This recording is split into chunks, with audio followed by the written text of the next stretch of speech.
on Australia's business channel. This is Mediaweek.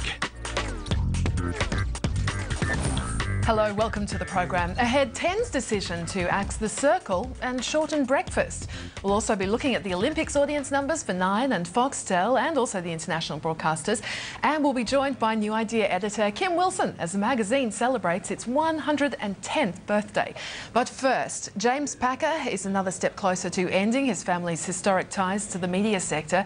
The competition regulator has given its approval for News Limited's $2 billion bid to buy Packer's Consolidated Media, which owns 25% of Foxtel and 50% of Fox Sports.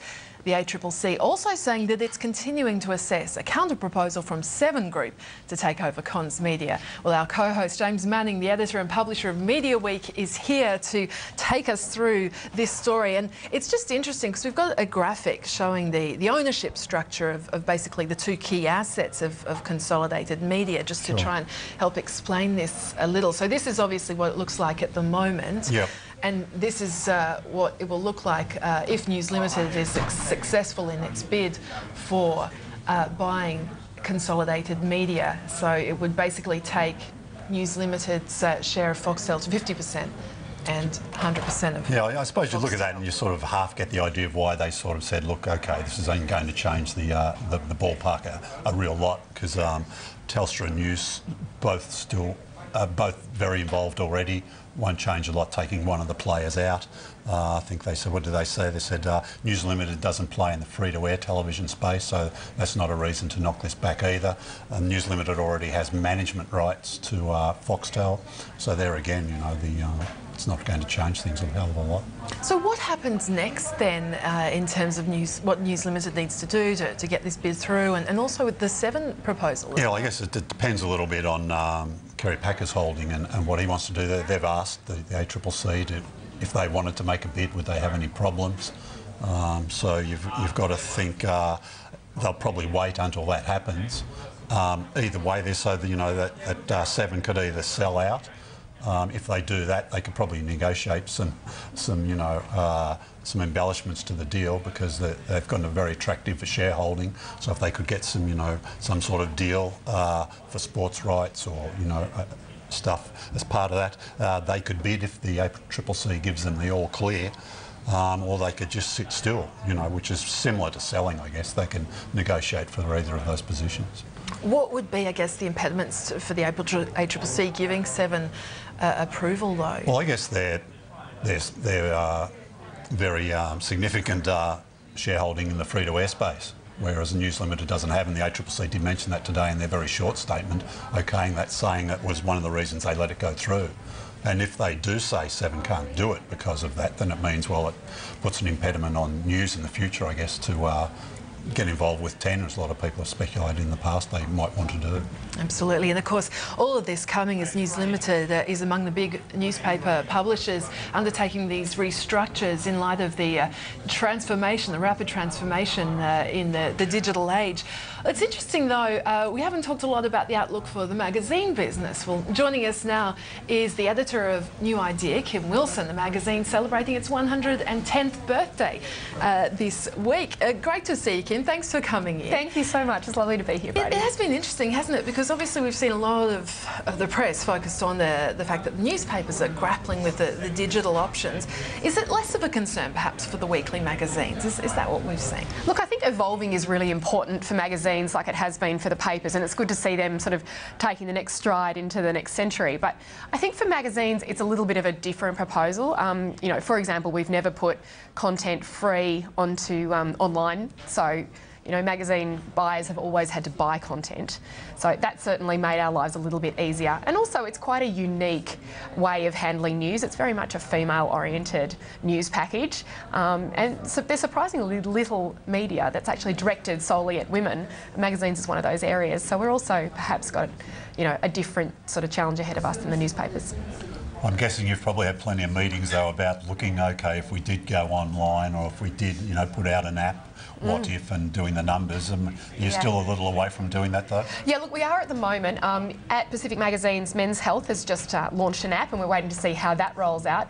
I mean, New Idea has been around for 110 years, so it's got a really long history. It's evolved with the readers, but it's sort of got I guess a tradition and a heritage that means that we can move with our readers and see what they want when they're ready for it. Certainly it's on the horizon, but it's not an immediate priority for us. Obviously, congratulations, happy birthday as well to New Idea, 110th birthday. I'm feeling good for 110. Looking amazing. How did you celebrate? Well, actually today we had champagne and macaroons. Oh, nice. Yes, we've just released our new brand campaign, which is airing on 7 at the moment, showing a sort of conservative community that's it all starts with a new idea and the changes that happen in that conservative community thanks to New Idea, and one of those things is a macaroon cake. So yes, we've all been feasting on macaroons in the office today. We've also published this week in the mag a 24-page pullout, which has got some of the old covers over the 110 years, which are fantastic to read. It is just hysterical. One of the covers, which is my favourite, has a cover line, gin pills for overworked women, morals for married men, and what one should do if one should meet the Queen. Just in case you bump into her in the street, so that you know how to curtsy without your butt poking out. These are the important things New Idea has tackled over the years, but it's been a wonderful walk down here, sort of memory lane for us.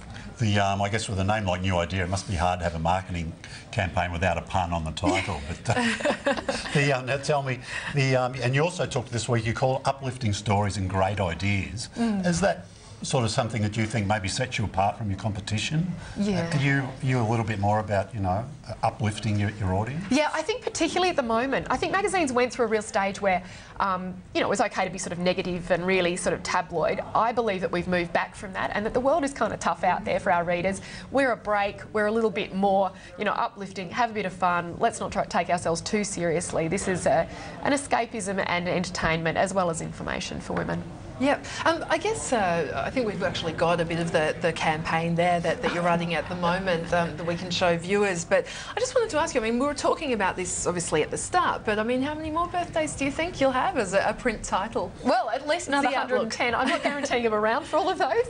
I think that magazines will always have a place in a print format, but I think they're going to have to be supplemented. We've certainly dramatically increased our social and online offering, particularly Twitter and Facebook have become very important to us in the last 12 months, and we're really focusing on that and teaching our journalists really that multi-platform approach to communicating with our readers, not just in print form, but on Twitter, on Facebook, online. And we've just launched Genie as well, which is our video offering that you can scan your phone and have the videos pop up of how to do your cooking tips, for example. So that's new this week. Now, it's all over the Olympics, Twitter, and they're talking about policies for athletes. Is there a Twitter policy for New Idea staff? There is. Absolutely is. It's really just about keeping the tone right and remembering, that as a group we have to communicate with a certain consistency of message. Just, I guess, looking at the Olympic Games, you're probably a bit more interested about who's attending, are you? Or what are the kinds of stories there's a very big focus for us on the royals and, on the celebrities that are there. Wonderful, bless Twitter, because, they're all tweeting photos from inside the village and things, which is fantastic for us. But, the athletes as well. And we've also spoken to some of the mums of the athletes about the controversies that their children have had to face this week. So we're trying to, hit it from all angles. Now, I noticed you've got in the lift out this week for the celebrating your 110th birthday, there's contributions from both Nene King and Dulcie Bowling. Now, of course, they're going to be portrayed in Paper Giants, which I think is into production soon, be screened next year. Yeah, I think it starts filming in 9 or 10 days. Now, if they made a contemporary sequel, who would you like to play you? Oh. You thought that through yet? No, I'd really rather they didn't. It's going to be very interesting to see how all that happens. I mean, that was just such a heyday for magazines, and I think Paper Giants 1 was incredible, and I'm really looking forward to seeing number 2. Just very quickly, finally, your outlook for the ad market, how you've sort of been faring, and what's sort of been the response to advertisers to the birthday celebrations? Yeah, look, one of the great things about being in a weekly is that we're very dependent on the circulation sales. We've got 2 points of really strong revenue. So for us, know, if the readers keep buying it, we've still got a strong relationship with them, and we have a fantastic offering for our advertisers in that they can tap into that strong relationship. I mean, New Idea has been around for such a long time, you know, our grandmothers, our mothers, you know, and now we're reading it. And I think that that's a good thing for the advertisers, but it's certainly an incredibly challenging market out there for everyone, and maintaining a point of difference and reinventing is really important, and that's what we're trying to do. Been great to chat to you today. Thanks so much for coming on the show. Thanks. Kim Wilson there, editor of New Idea. Do stay with us, plenty more Media Week coming up, including our look at the TV sector as 10 makes that decision to axe the circle and shorten the breakfast program.